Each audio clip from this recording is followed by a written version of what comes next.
que vai valer a pena para mim, para eu acompanhar o dia a dia, se aquela empresa está cara ou está barata, é... Como foi para você, junto com seu pai, desenvolver essas metodologias para identificar uma oportunidade de entrada ou de saída? Olha, a metodologia ela é muito mais fácil do que se imagina, né? Eu acho que assim...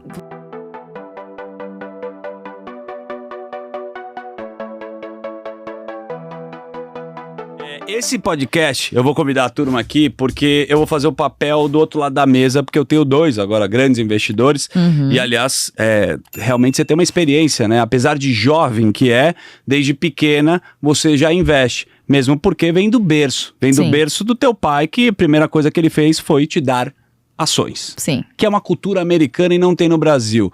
Mas, apesar de já ter falado, divide com a turma como é que funcionou isso na sua vida, como é que foi esse valor do investir desde o começo? Olha, o meu pai é uma pessoa, assim, muito gentil, mas de características muito únicas, né? Ele só consegue se conectar realmente com as pessoas, assim, quando ele fala o que ele tem prazer, que são as ações. Então, eu acho que, de alguma forma, para ele se conectar comigo e tentar me ensinar ou me fazer me apaixonar pelo que ele fazia, né, pelo ofício dele, ele começou me levando nas empresas, né? Tá. Então... Pelo lado contrário, quer dizer, enquanto as pessoas olham para a tela, né, no home broker, vem um monte de sopa de letrinhas lá piscando, subiu, caiu, tô rico, tô pobre, eu já comecei a olhar para o mercado financeiro sob a ótica da economia real. Então a gente saía para viajar nas férias e ele fazia o roteiro de carro, ele sempre gostou da gente viajar de carro, ele fazia o roteiro danado de acordo com as empresas que ele queria visitar. Olha isso.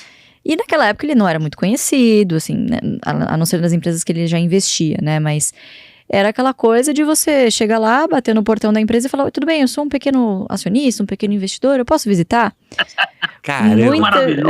Raiz. Meu chão de fábrica. Puta sacada. Chão de fábrica. E você pegando o pessoal lá de surpresa, você tinha a oportunidade de conversar não com a alta administração, né? Que geralmente tá treinado. O dia a dia, né? Não, maravilhas, né, tio?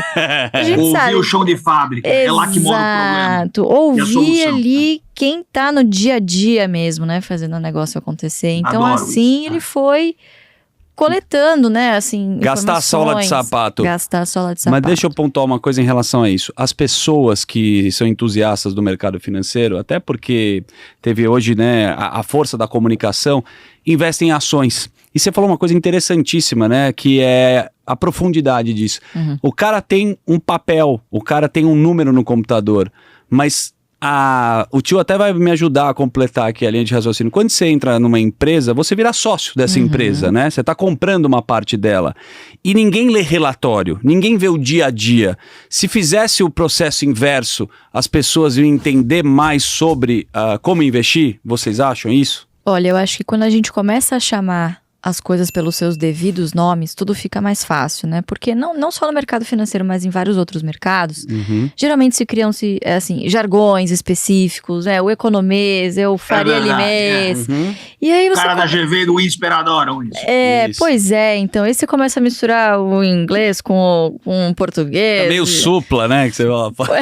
Não é? O supla faz muito isso, mas a galera gosta de falar, né? É o Day trader, budget, é o upside. Isso.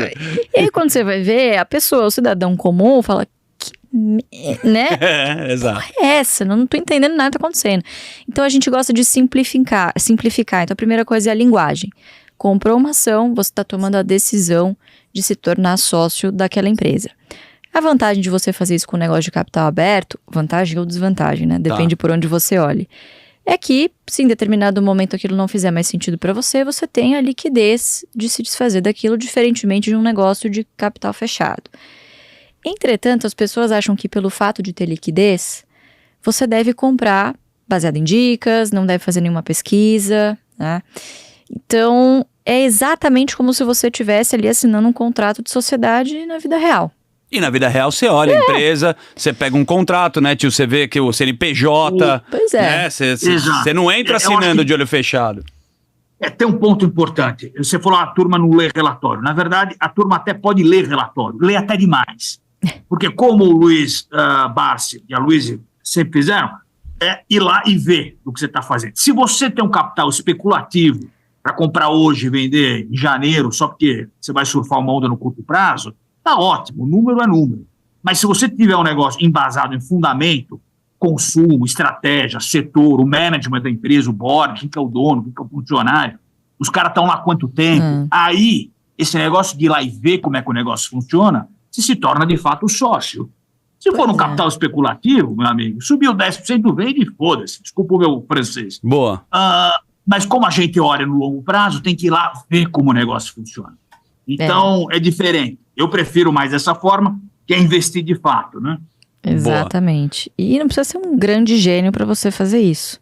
Na verdade, o que vai ditar ali você ser bem-sucedido ou não, eu diria que, é claro, você tem que ter alguma capacidade técnica, estudar, se dedicar, mas o seu comportamento. Boa.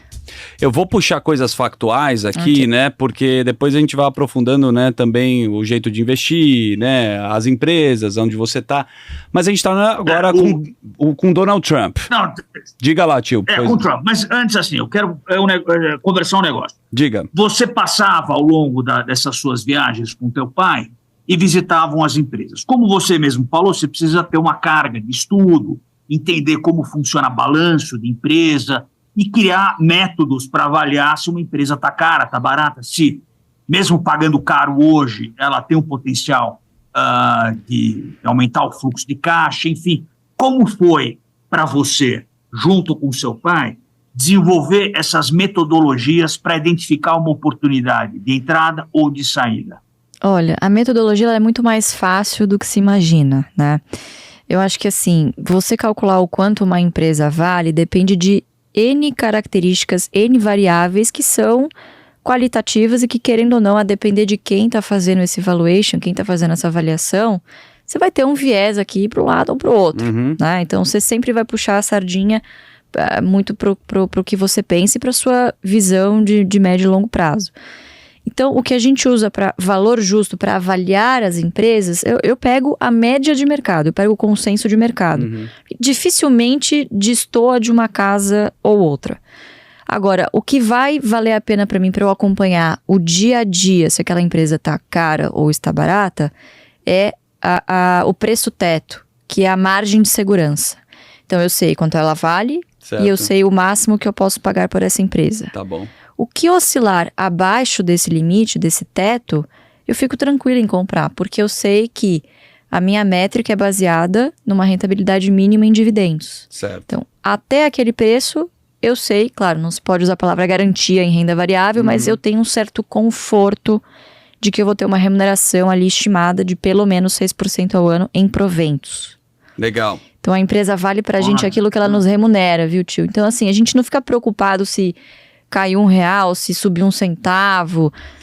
Tudo que oscilar abaixo desse preço teto tá no meu limite. Porque é uma visão de longo prazo, como do tio, do Warren Buffett, Exato. né? Que é a máquina dos pacientes que transfere para os impacientes. Pros impacientes. É isso. E tem um ponto importante, Luiz, acho que você deve compartilhar dessa minha ideia. O brasileiro, como é muito novo, muito jovem, investindo em ações, geralmente tem medo desse mercado. E sempre investiu, historicamente, em renda fixa, e com razão, né? Uma renda fixa de 10, 12, 15, historicamente. Só que, Zucchi, tem uma frase que eu adoro, ela é meio esdrúxula, mas a renda fixa come que nem formiga e caga que nem elefante. O dia que essa empresa para de pagar, você perdeu tudo. Numa volatilidade de uma ação, sei lá, às vezes deu Covid, caiu 30%, 40%, e a empresa é boa, é sólida, e volta. Então, Lógico. muitas vezes, o risco maior está no crédito de uma renda fixa do que numa oscilação de 10%, 12%, 15%, 20% de uma ação. Então, é muito importante fazer essa distinção de mercado e uma possibilidade de aumentar os investimentos em renda variável. Mas quem não... Historicamente, eu aumentei as minhas posições em renda variável quando os juros estavam altos. E a atratividade dos papéis acaba ficando menor. E os preços, por consequência, também. O fenômeno da pandemia, desculpa, deixar as pessoas que não têm essa base de repertório que vocês têm para investir, hora que cai uma ação de uma empresa que pode ser consolidada, o cara não tem estômago para aguentar, mas é juros sobre juros, e aí lá na frente você colhe, né, os seus investimentos.